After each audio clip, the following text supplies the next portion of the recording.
The Week in Art is sponsored by Christie's. Visit christies.com to find out more about the world's leading auction house since 1766. Auction, private sales, online, art, anytime.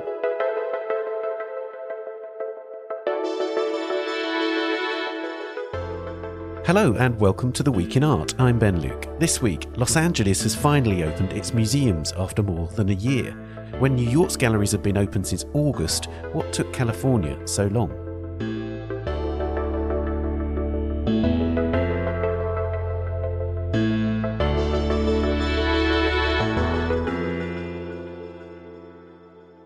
I talked to Jori Finkel about LA's slow emergence from lockdown. Also this week, D.B. Burkeman tells us about his new book Art Sleeves, a trawl through 40 years of artist-designed record covers. And in this week's Work of the Week, as Scottish museums reopen after a long lockdown, Kirsty Hassard talks to us about an image of Grace Jones in the V&A Dundee's exhibition Night Fever, Designing Club Culture. Before all that, a reminder that you can sign up for our monthly Art Market Eye newsletter, featuring the latest news and opinion from our art market experts. Go to theartnewspaper.com and click on the newsletter link at the top right of the homepage. And while you're there, you can also sign up for a range of other newsletters, including our daily email bulletin and our book club. Now, while other parts of the world have either opened their museums or had sporadic lockdowns and reopenings, cultural institutions in Los Angeles had remained firmly closed until this month.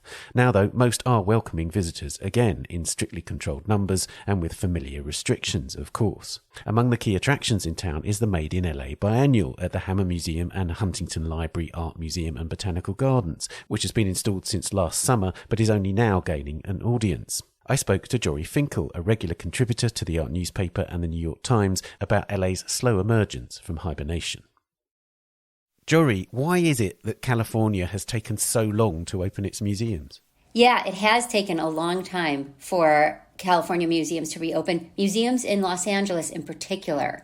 So there was a moment in the fall when the numbers got better in San Francisco. COVID numbers got better in San Francisco, and San Francisco museums reopened briefly 2 to 4 weeks and then had to close again. I don't know which is better, opening for a month or not opening at all. But in the case of LA, the COVID numbers have kept us in what they call the purple tier. Governor Newsom has created a tier system, and in order for museums to reopen, they had to move out of the purple tier in that county, meaning that county's metrics, the number of COVID infections per day, had to reach a certain level. And we just didn't reach that level until recently. So by March, we got the word that museums could reopen.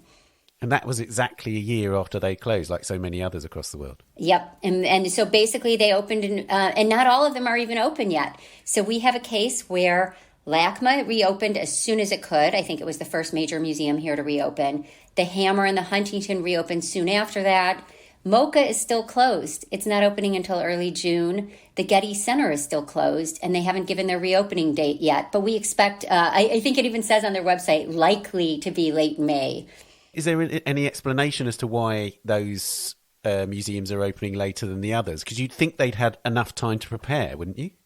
You know, I do. I think they're taking, in the case of MoCA, I did a big interview with Klaus Biesenbach for W Magazine, and I can tell you he's one of the most careful people I've met. He actually went to medical school before he entered the art field.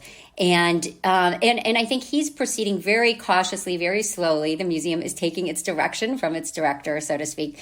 But besides individual decisions or collective decisions, my gut is that LACMA and the Hammer had shows already installed, ready to go, and that made a difference.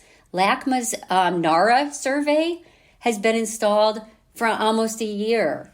The Hammer, made in LA, was installed this past summer.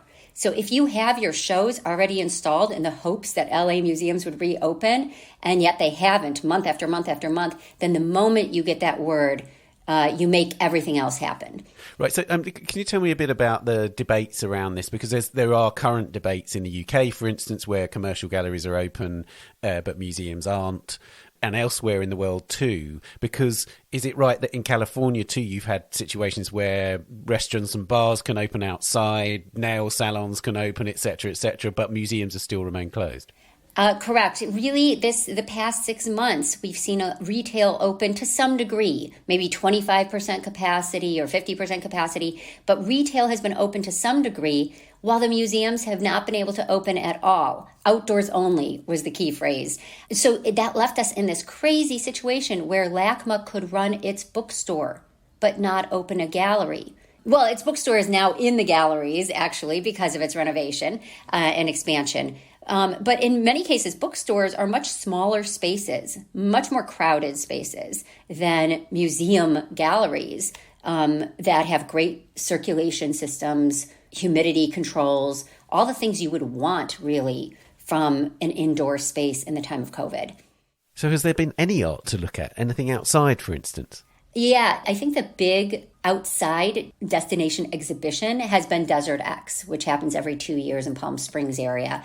And this year, I think people were especially desperate to go, grateful to go, because it opened in March. It was off schedule, but it opened in March before the museums here open. And it's a smaller show than usual, maybe 12 artworks, but really thoughtful and even more meaningful when you're this hungry for art. And I think this year's edition that was guest curated by Cesar Garcia was really powerful. The piece that you've probably seen already, because it's all over Instagram, is Nicholas Galinin's Indian Land. That is a big, big sign modeled after the Hollywood sign. But some of the other pieces are really worth the visit. Eduardo Sarabia did a maze, this triangular structure that you can walk in, and originally was supposed to, in the center, have performances or maybe a musician or a drum circle. But now it's become a meditative space. So you lose something and you gain something.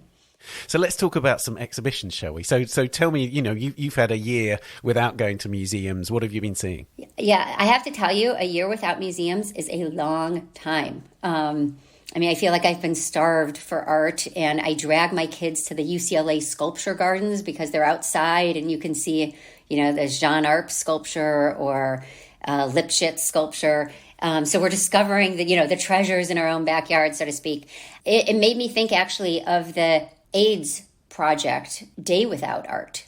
Remember when a day without art was a major symbolic gesture to commemorate all the people we lost from AIDS. Right. And now we've had a year without art. So yeah, it's been great to get back into the museums and back into the galleries slowly. The commercial galleries have been open to different degrees over the last 6 months. And now, one of the biggest shows I haven't seen yet is the Amy Sherald show at Hauser and Wirth. People are talking about that, of course. And the Ligia Pape show that just opened at Hauser and Wirth LA space as well. And so I'm going to get to see those next week. At LACMA, the Nara show was fun to see. It even felt more textured, I think, because I've been starved for art, to see even Nara, even someone who travels and translates so well into all different cultures. Seeing Nara's paintings in person, you could feel the texture. And then there was a really smart show at LACMA, drawing mainly on the permanent collection, called Not I, Throwing Voices, curated by Jose Luis Blondet. And it's a show about ventriloquism in art throughout the ages, with really interesting, funny juxtapositions. Just a very smart, witty show about having a voice, losing a voice, having authority, projecting authority. And it was a great show. Great. Let's talk about Made in LA, because in a way, I feel like this is sort of emblematic of so much of this, because your review in the current issue of the art newspaper, you point out that this show's been installed for a very long time. And then also a lot of the work was made, one, before the pandemic, and two, before the Black Lives Matter protests really kicked off. So tell us about that, and tell us, does the show feel still relevant? Because if it's a biennial, it has to have its finger on the pulse, right? And the Hammer Biennial is known for being very, very contemporary, very of the moment, often showing a lot of artists who don't even have representation in galleries yet. That wasn't the case so much this year. I have to say, this year's show, a lot of the artists do have gallery representation, and that may say something about how many more galleries there are in LA, picking up artists along the way. But still, very, very much, yeah. So that was my big question, Ben, was, does the show feel current? Does it feel urgent? And how can it, considering it was mainly organized in 2019, installed in the summer of 2020, and it opened in April 2021. So Made in LA 2020 is part of its title even. So that was my driving question, really, in seeing the show. And I was really surprised at how current and relevant the show feels. You know, an easy example is that there's been a lot of interest in the market in portrait painting by Black artists. That Black portraiture is a really hot collecting category right now. And you see it in the show in the form of paintings by Mr. Wash, the formerly incarcerated artist, and also Brendan Landers, who I really loved. So that's one example. What I felt was more subtle is that there's an undercurrent of anxiety running through the show. In particular, in the paintings, there were really powerful paintings by women artists mainly. Jill Milady and Katja Saib had just terrific paintings in the show. And they were creepy paintings in a way that felt really right for today's moment. It reminds us that artists are often the early warning systems of things to come in our culture. There's a sense of sort of portentousness about these works, you mean? I think so. And then you have to ask the question, how much of that do we bring to the galleries? Because even just going to a museum these days can carry with it more anxiety than usual as, you know, you wash your hands for the third time. Right, yeah. I mean, Saib's paintings particularly marked you, didn't they? And your reviews describe very powerfully their effect on you. Yeah, I think I described her paintings as the revelation of the show. One of the things that I really like is that there's a little bit of violence to some of the brushstroke. And often this is violence not in the background, but violence on the faces.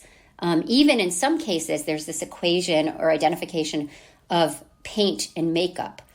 So you have a really rough little slash of red on the lips of her subject. And it's the more subtle gestures that I think really moved me in her works. And of course, there's, you know, with biennials, so often among the kind of landmark works can be participatory works. And I know there's examples of works in this show that were meant to be participatory, but now can't be because of the COVID restrictions, right? Right. So there's a major installation by Nicola L., the Paris-born artist who had lived in LA and died before the show took place, died a couple of years ago. A major installation of her furry room, a recreation of this purple box where you're supposed to be able to insert your hands into these sleeves on the outside and actually enter the box in that way. And you could also enter the box. Well, you can't enter it in any which way now. And so that has changed completely. That has become a fossil of what it used to be. It is there in an archival way. You cannot interact with it. That's so strange, isn't it? Yeah. And of course, it's not only at the Hammer, it's at the Huntington. And is it right, they've sort of done something a bit like Ralph Rugoff did with the last Venice Biennale, in the sense that you've got a certain set of works by the artist in one venue and then another set of works in the alternative venue? Exactly. And they left it up to the artist. I mean, the curators worked with the artist. So it's not always the same. Sometimes it's bigger pieces at the Hammer and the smaller pieces at the Huntington. Sometimes, in the case of Monica Mojoli, it's more archival work at the Huntington, but also video that doesn't appear. So they mixed it up. But yes, it appears in the show has two venues simultaneously. Right. Is that a standard practice for the Hammer Biennial, in the sense that, you know, have they done this before? They have shared venues? That's a really good question. They have, from the beginning, tried to get out into the community in different ways. Sometimes that means more of a public art component. The year that Laurie Furstenberg, who founded LAX Art, co-curated it, LAX was involved. So they have used other venues before, not two main venues in quite this way. I mean, it's really curious, isn't it? Because obviously they didn't plan this for emerging from the pandemic, but it's kind of neat in a way that you've got the Hammer and the Huntington, which are such sort of emblematic kind of institutions in their own fields to a certain degree. And the Huntington, for me, when I think of the Huntington, I think of the Blue Boy by Gainsborough. I don't think about contemporary art. So tell me how it works in that space. Right. Well, they do have more contemporary holdings that you might not be familiar with. They do go into the 21st century. But I think the artists also were really interested in interacting with the Huntington's collection, and you see a few artists doing that in interesting ways. For example, one of the artists, Buck Ellison, placed his photographs that are really about white privilege in a kind of New England prep school way. He placed those photographs in these American rooms next to the mahogany furniture. I mean, it really... So the artists are attracted to that. The Huntington has been doing interventions by contemporary artists for a while now.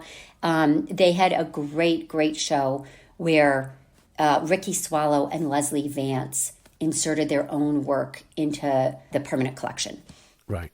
So I wonder if visiting the Huntington, you feel what I feel a very keen sense of ahead of the museum's opening here in the UK, which is I feel like I've taken my museums for granted to a certain extent. I've taken it for granted that I can drop into the National Gallery and for 5 minutes and see the Bacchus and Ariadne by Titian. I've taken it for granted that I can drop into the Tate whenever I want. I feel like I'm never going to do that again, you know? Exactly. The idea that we can just visit some of our favorite artists at any point. Also, I think that LACMA undergoing this major renovation where, you know, half of the campus has been bulldozed, has been demolished. It triggered a lot for a lot of people. And for those of us who are not on the anti-Zumthor side, there are people who are just opposed to this new building. But for those of us who can see that there might be something really compelling coming along, it's still strange because the Amundsen galleries, that's where you would go when you needed your fix.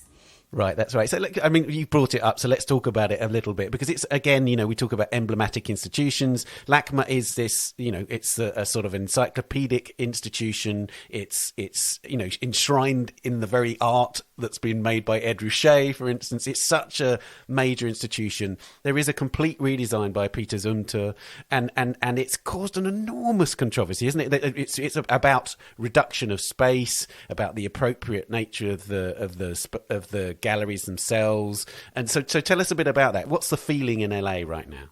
You know, I have to say there has been controversy, there has been criticism, but a lot more of that has played out in the press, I feel, than in conversations among the people I know.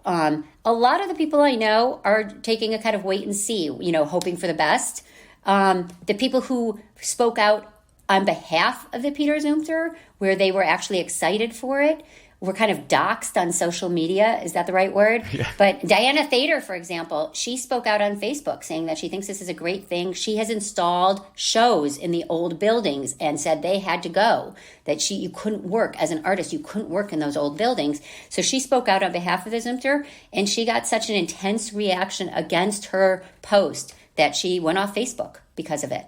Is there any sense in which a period away from the museums can, in a way, make LA start again? You know, in this sense that we are all sort of in, as you said, like, you know, in desperate to go back to our museums. And I'm saying, you know, I'm desperate to be reacquainted with those spaces. Is there a sense in which this whole LACMA dispute can somehow be a bit becalmed by that, and people can sort of reset a bit? Yeah, I think it's becalmed a bit because those buildings are gone now.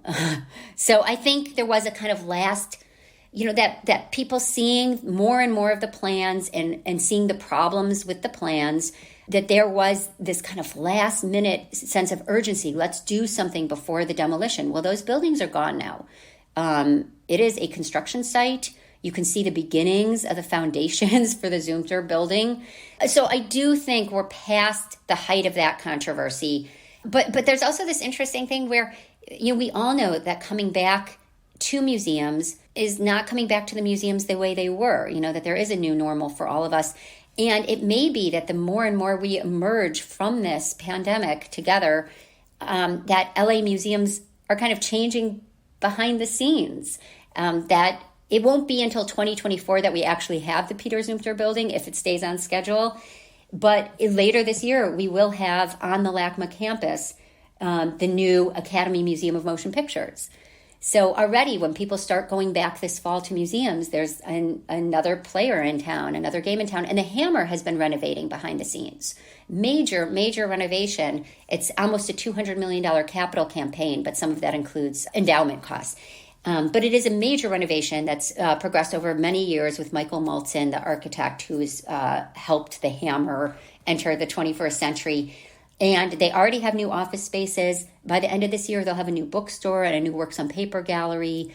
And their biggest change coming the following year will be a new facade, an entrance lobby on Wilshire. So basically, the museum will have a different dialogue with the street level, a different presence in the neighborhood. And they will take over the bank building next door to have even more space. So yeah, when we come out of this, the museums will have physically changed as well. So after this period of absence, then it's an exciting moment actually for LA. The scene is burgeoning. We've heard for a long time about how the market, there's all these tests of the market. So would you say that LA feels pretty dynamic? I think it does. I feel like, we're not back in full swing, but things are happening. To me, the great surprise was how much was being bought and sold over the last 12 months, sight unseen. And, my friends who are art consultants have been busy.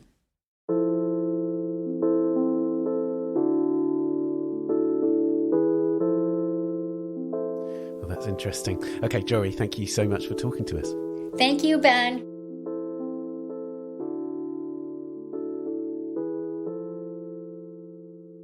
Made in LA is at the Hammer Museum and the Huntington Library Art Museum and Botanical Gardens until the 1st of August. And you can read Jori's review of the show in the new print edition of the art newspaper on the website or on our app for iPhone and iPad, which you can get from the App Store.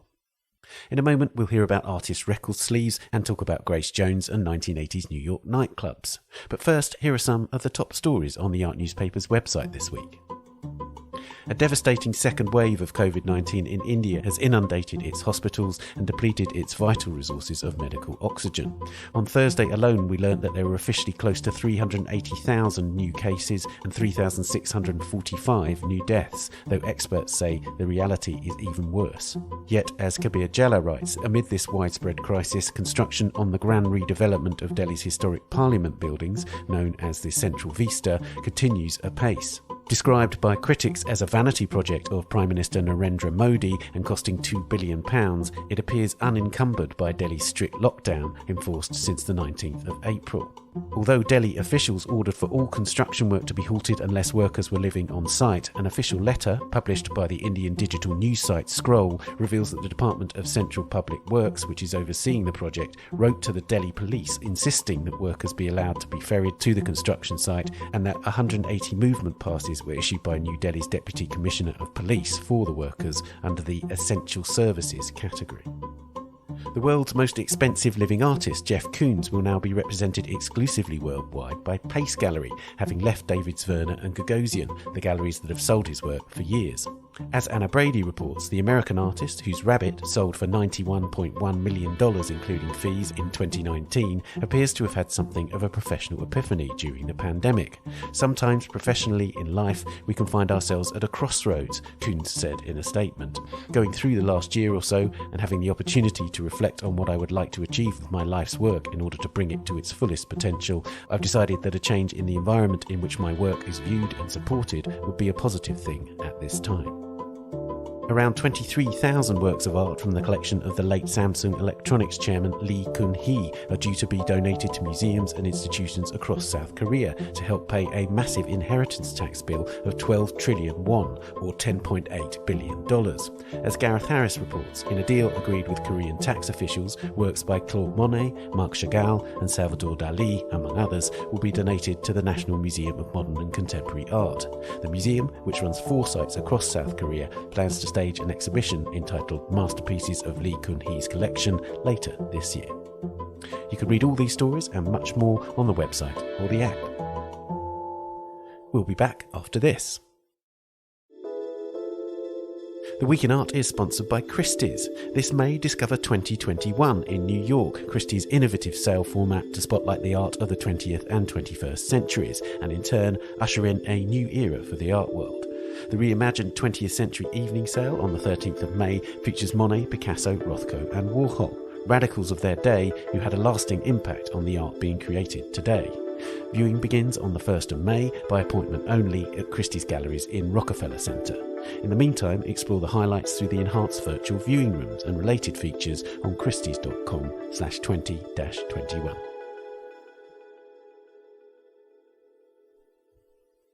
Welcome back. A reminder, you can listen to all the episodes of our sister podcast, A Brush With, a series of in-depth conversations with leading artists on Apple Podcasts, Spotify, or wherever you're listening now.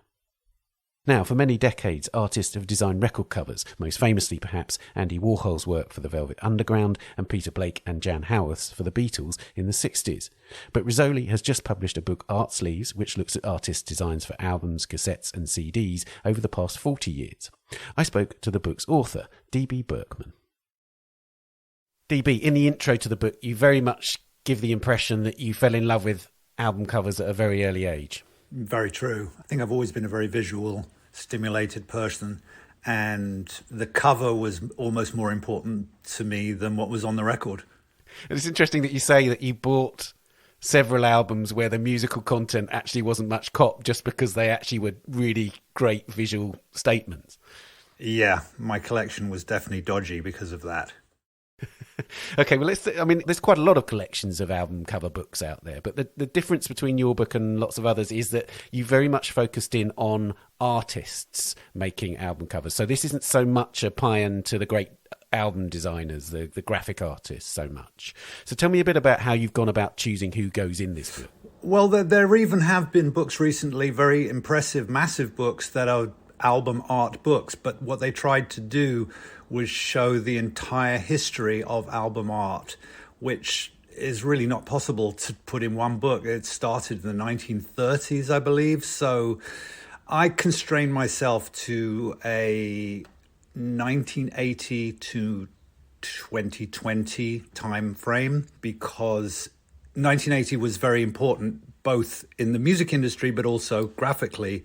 It's when sort of the DIY punk culture had permeated into the music business, and bands and, people who were doing it themselves were able to control what was on the cover.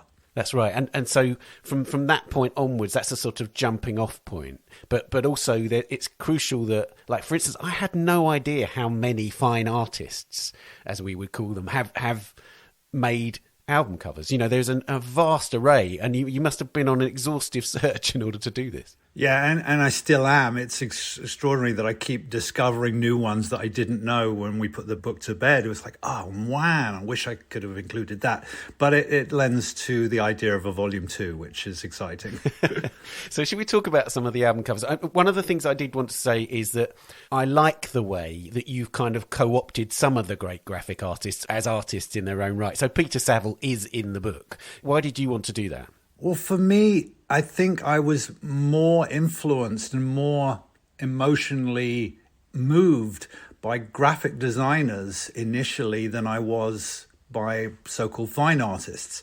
I remember, first seeing those factory record releases by Peter Saville and just like either not understanding what they were about, but also being so moved by them. I was moved by Peter Saville's factory records as much as I was first moved by seeing the Rothkos in the Tate. Yeah, that's fascinating. Because I've had that experience too with album covers, that you do absolutely treat them as sort of venerated objects, don't you? When you love an album cover, it's that thing of listening to a record, holding the thing in your hands and kind of poring over it even as you hear the music, and it becoming one entity. The music plus the cover becomes a sort of singular thing. Exactly. And it is sad that there's now 2 generations that have grown up without that sort of experience. I mean, there is, a massive resurgence of people who are buying records. I heard that some weird statistic, Urban Outfitters sells more vinyl in America than any other outlet, but a lot of the people that are buying those records don't even have a record player. They're just buying them as a fan of the artist, whoever it is, Billie Eilish or whatever, and they're sticking them on their wall, which is exactly what we're talking about here. Yeah, that's interesting, isn't it? And interestingly, I think, speaking to that, many of the designs in this book are very lavishly produced special editions, aren't they? So, for instance, the Vinyl Factory in the UK, who you focus in on, who've chosen to work with artists on producing records which are very much artworks as much as they are audio content. Yeah, I think that particular model really appeals to the older sort of person who grew up maybe with vinyl and now a reissued version of a classic record, but with an elaborated, they do some beautiful stuff with Massive Attack. Yeah, it's an incredible company. Yeah, and then you have people like Christian Markley actually making the production of vinyl and the production of the sleeves into an artwork. He had that extraordinary exhibition, I think it was in 2015 at White Cube, where there was a mobile production unit which was actually churning out records and the sleeves in the gallery. Yeah. So basically effectively making it a performative artwork, which was happening in the space. Totally incredible. I wish I'd seen that. Yeah, they were recording performances, something like 15 different performances over a couple of months, and they were live screen printing the sleeves as they were recording. Yeah, amazing production. Let's talk about some of the fine artists that you feature. One of the big surprises to me, an artist whose work I knew very well but had no idea that she was doing album covers, was Talbot Auerbach. And Talbot Auerbach has produced this extraordinary body of album covers, hasn't she? Yes, she is a real fan of music, and particularly sort of left field music, and works with the extraordinary selection of artists that she is usually friends with. So it's very much a collaborative effort. And I finally got to meet her a couple of days ago with one of the members of the Z's, which is a band that she's worked with a few times. So that was really fun. I actually brought my son along to meet her as well, because we're both big fans. He's a big fan of the Z's, I'm a big fan of Talbot, so it was fun. I mean, one of the things about Talbot's designs is that you realise how her artistic language is actually perfect for record covers. And that isn't necessarily always the case, but with her it very much is that she's got this kind of almost graphic intensity to the way she creates objects and paintings, and therefore that really translates beautifully to the record cover, doesn't it? Yeah, amazing. She's even creating her own fonts. I mean, she's like next level graphic designer for sure. Let's talk about some of the big names that have made album covers now, because I hadn't realised, for instance, that Gerhard Richter had done an album cover, that Robert Rauschenberg had done one for Talking Heads. Was this sort of well known within sort of the field of music design, or did you really have to kind of seek these ones out? It depends. The Talking Heads record was a massive record. I think they pressed 50,000 of those at the time, and it was a big hit record anyway. But that edition sold out very quickly, and they went on to make more copies without that sort of, I don't know how to describe it. It's basically 3 pinwheels with translucent screen prints on them, and you can move the wheel around and it creates different patterns. That one I definitely knew about. I didn't know how many sleeves Gerhard Richter had done, and we only showed one because I wanted to give it a lot of love on the page, so we blew it up big. But there's several. There's probably, if I remember right, there was 5 we were considering. So he's also another person. Most of them, if I remember right, are on classical records, but I'm not 100% sure.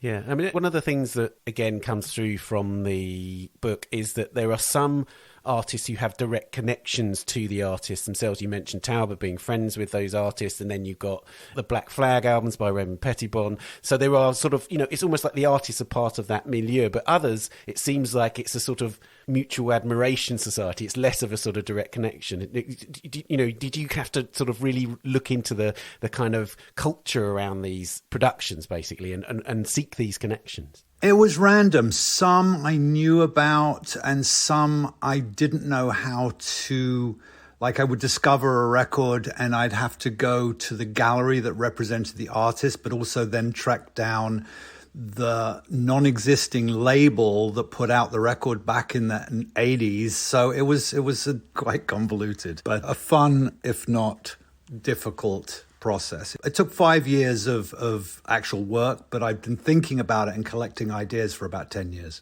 I've got images of you sort of in your apartment surrounded by album covers left, right and centre. Is that an accurate picture? Yeah. I'm looking at this moment. DB is showing me a wall full of albums, basically.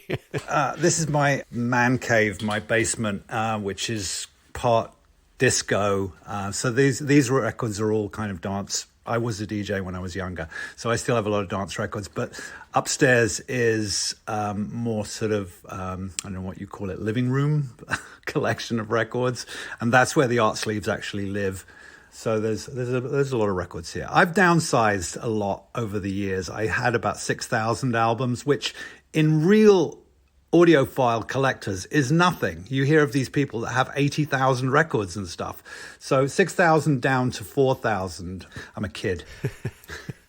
One of the things that you say in your intro is that you didn't want to discount those designs that were made for the post-vinyl, the first post-vinyl period, as in when cassettes and CDs came in. Did you manage to find compelling designs within those formats? Yeah, there was a period when the record companies realized they could make more money from CDs because they cost less to produce, and they could reissue older records as well, and people would fall for that.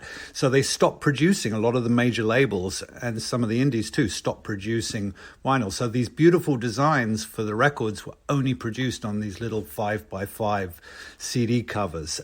Indeed. I mean, you've mentioned that some people, there is a sort of cult of vinyl, which means that some people are buying vinyl, even if it is just for sort of as purely as an image. But of course, almost everyone is experiencing music these days, mostly through streaming, and the images are little bigger than a thumbnail. So if that's the case, do you feel like there is still a sort of thriving culture, or is this almost like a nostalgic project now? I think it's a bit of both. I think there is definitely a nostalgic element to this, but the young people that are absorbing the book and telling me they love the book, I don't think that's nostalgic for them. I think they're genuinely thrilled by seeing these works that have not existed except as thumbnails. So yeah, I think it's a bit of both.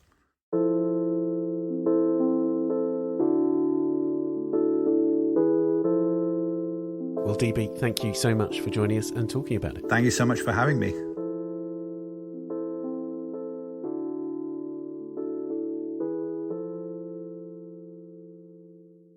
Art Sleeves by DB Burkeman is published by Rizzoli and costs $50.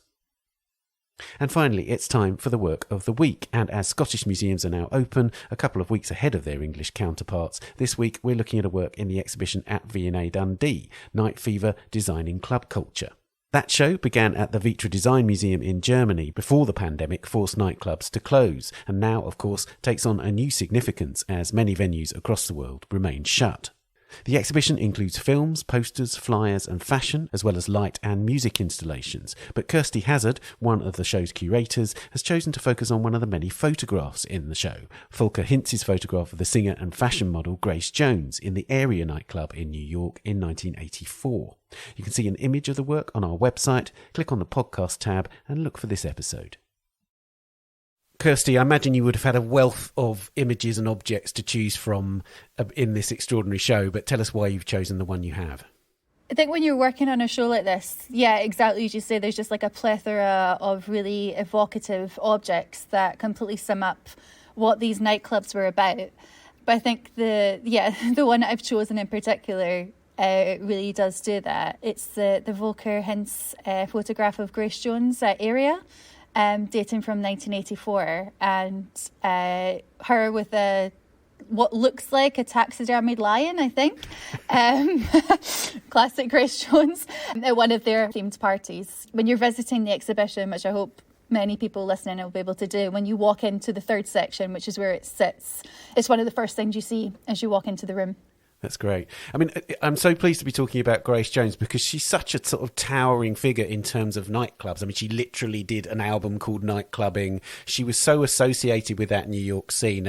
And to have her in Area, which is one of the most iconic of all the New York nightclubs of the 80s, it seems like a particularly fitting image to have chosen.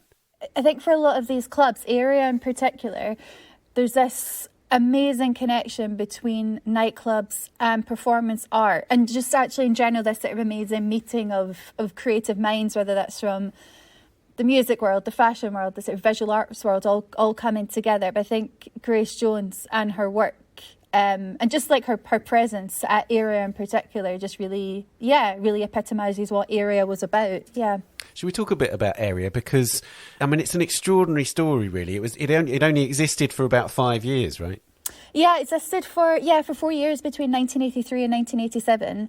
And it's super interesting in terms of a story. In fact, how it sort of sits within the story that the exhibition tells. Because the sort of chronology of the exhibition, you go from Italy in the 60s with a lot of radical Italian architects really experimenting with spaces that were, I don't know if they exactly intended for them to be ephemeral spaces, but a lot of them were ripped out after a couple of months or a couple of years. But Area does that deliberately, but on a much bigger budget level, and that the owners of it deliberately intended for the interiors to be changed every 6 weeks. So completely transformed, completely stripped out, and for them to have like a very, very specific theme that would reflect the nights that were being held on those evenings. And the photograph that we see is from one of those evenings. But yeah, just completely extraordinary. People talk about it being like the most exclusive club in New York, just because it's such a strict door policy, mainly because it wasn't really on anything in specific. It wasn't really about who you were or how you dressed. It was just like a big crowd of people outside it, and the doorman would just choose people at random who to come in. So it was an exciting experience, I think. Yeah absolutely. And you know, just to give a scale of how lavish it was, I read that it cost $30,000 every 6 weeks to refurbish it. Yeah. And so I looked it up in today's money, and that's more than $70,000 in today's money. So it's bonkers. Yeah. Maybe it makes sense why it only lasted for 4 years. I guess that isn't really sustainable. It's incredible as a place and as a structure and a sort of like point in time. But yeah, I guess maybe not sustainable past 4 years. Yeah. Yeah. I mean, let's talk about the kind of connection with art then, because this is really crucial. It was, from reading about it, was almost more about the art than it was about music and dancing, right? Yeah, it was hugely centred on performance art. So, for example, like Andy Warhol was known for doing performance art on like certain nights. Yeah, so I think when you go through the exhibition, there's a real variety of what people think nightclubs are, and what the owners and the designers of the nightclubs were trying to sort of like pinpoint what they are as well, and whether they were like social spaces and places for entertainment and music and dancing. But I think with what Area, and in fact a lot of the Italian clubs definitely in the 60s, and Area for sure in the 80s, it was really trying to push the boundaries on what nightclubs were, and very much making them spaces to promote and celebrate performance art in particular, and art installations too. Area and Palladium and Paradise Garage are all known for supporting artists like Basquiat and Keith Haring as well. Yeah, and in fact Haring was very much involved in the club, wasn't he? And in fact there's wonderful images of Haring in Area, and he made this amazing pyramid work that was a classic Haring piece, and just so again sort of really pointing to the way that the club was a venue for the creation of art as much as a gallery would have been. For sure. And I think super interesting to consider that alongside his artistic practice, and how he used the fees that he was given to paint these murals, whether it was Area or Palladium, to fund the work he was doing elsewhere. So there's such an interesting connection between that. Yeah. Let's talk about this image a bit more, because it's such an extraordinary picture. So basically what you've got is this taxidermised lion with a ferocious roaring face, and right next to it is Grace Jones, sort of in its clutches. But in a way, it's a struggle for dominance, isn't it? There's no sense in which Grace Jones is vulnerable here. Absolutely. I think it's a real power play between the two. And I think it's such a perfect snapshot. I mean, the night was called Confinement. There's actually another amazing photograph there's like I think a taxidermied rhino in the background, and Grace Jones next to Dolph Lundgren, which gives you a sense of, as I was saying, the real like meeting of different creative people coming together. And you can just get a real sense of the design of that club. I guess the excitement of that club, the real sort of like dynamic relationship between Grace Jones as a performer but also as like an attendee of one of these evenings, I think is just perfectly summed up in that photograph. Another thing I read about Area was that they had these extraordinary invitations, and in fact it's my favourite part actually. Tell us about that. Yeah, so basically Area is a really good example of of total design, which the exhibition really explores. The idea that the designers and the owners behind these clubs were wanting everything to connect together. So whether that was like the interior design, the graphic design that connected to the invitation. So each of these amazing inventive themes that changed every 6 weeks was reflected in the invites, which makes it one of my favourite sections in the exhibition. For example, in the show we have almost imagine it's like fiberglass or some really, really delicate material it's an egg. So you would crack the egg open and the invitation would come out. There's like a mouse trap where the invitation is hidden within a mouse trap. You have to get it out. Or there's like a slice of cheese as well, and the invitation was printed on the back of the kind of what you think would be the advertising for the slice of cheese. And I think there's definitely a reason why things like the invites were kept, because nightclubs are such ephemeral spaces. It's amazing that some of the objects survive at all, because as we've touched upon, the spaces were intended to only be there for a number of months, a number of years, and then were stripped out. And the same for all the kind of associated material. So it must have meant something to the people that received those invites that they decided to keep them for 30 years, and why they've ended up in this exhibition. Of course, it's impossible to view any nightclub scene from the 1980s in New York, and indeed the art scene too, without thinking of the decimation of that scene through the AIDS epidemic. And therefore it's always seen with an element of tragedy, or sort of through an elegiac lens to a certain degree. Can you reflect that in the show? Is that something that you touch upon? I think we do very much, again, in the same section that Area is in, but almost on the opposite side of the room is the nightclub Paradise Garage. It was seen as a safe space. In fact, a lot of the artists who were from the LGBTQ plus community who went there very much found it to be a safe space where they could socialise and be entertained and celebrate. But if you reflect on a lot of the ephemera that's in the cases and the people that are pictured in a lot of the imagery, you realise that, a lot of them died during the AIDS epidemic. And I think for so many people who are involved in this scene and other parts of the exhibition, they're obviously able to reflect upon their memories and of their experiences in the various club scenes. But I think that one is one that's particularly lacking, because those people aren't around to reflect on that anymore. That is definitely touched upon in the exhibition. This almost sort of lost generation that are sort of centred around these key sites in New York and in San Francisco. And of course, in putting on this show now, inevitably we're at a moment where nightclubs are no-go zones, when nightclubs are spaces for danger. So do you think that lends an extra poignancy to the show? I think the show opens at an incredibly critical time. I mean, the show originally was curated in 2018 when it opened at Vitra, but we've added to it and expanded upon it for V&A Dundee. And it sort of touches upon how I think the nature of clubbing was already changing before COVID-19 and the various lockdowns that we've had, obviously in the UK and around the world. How a lot of people's clubbing experiences is now more switching to festivals or gigs rather than nightclubs, and the sort of impact this is having on the nighttime industry. In terms of cultural institutions, nightclubs will be the last ones to reopen, and obviously at this incredibly critical moment in their history, I guess because of the sort of health dangers that are associated around being around people in sort of close confines. We chose to commission a particular project that's exclusive to V&A Dundee to touch upon that. So in the final section of the show, again, the sort of V&A Dundee specific section of the show, we look at a bit at Scottish club culture. And one of the clubs that we focus on is Sub Club, really famous club actually in Glasgow.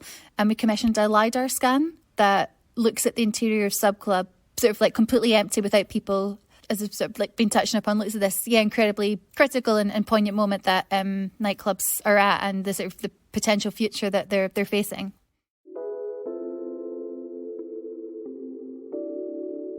Well, Kirsty, thank you so much for telling us about this work and the show. Thank you. It's a pleasure.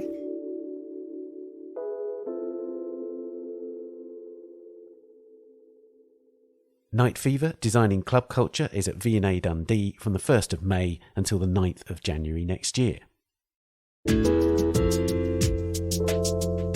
And that's it for this episode. You can subscribe to the Art Newspaper on the website. Click on the link at the top left of the homepage and you'll find a range of subscriptions. And do subscribe to this podcast if you haven't already. We'll also be delighted if you gave us a rating or review on Apple Podcasts. You can find us on Twitter at Tan Audio and on Instagram and Facebook, of course. The producers of The Week in Art are Julia Michalska, Amy Dawson and David Clack, and David is also the editor and sound designer. Thanks to Henrietta Bentel and Daniela Hathaway, and of course to our guests, Jori, DB and Kirsty. And thank you for listening. We'll see you next week. Bye for now. The Week in Art is sponsored by Christie's. Visit christies.com to find out more about the world's leading auction house since 1766. Auction, private sales, online, art, anytime.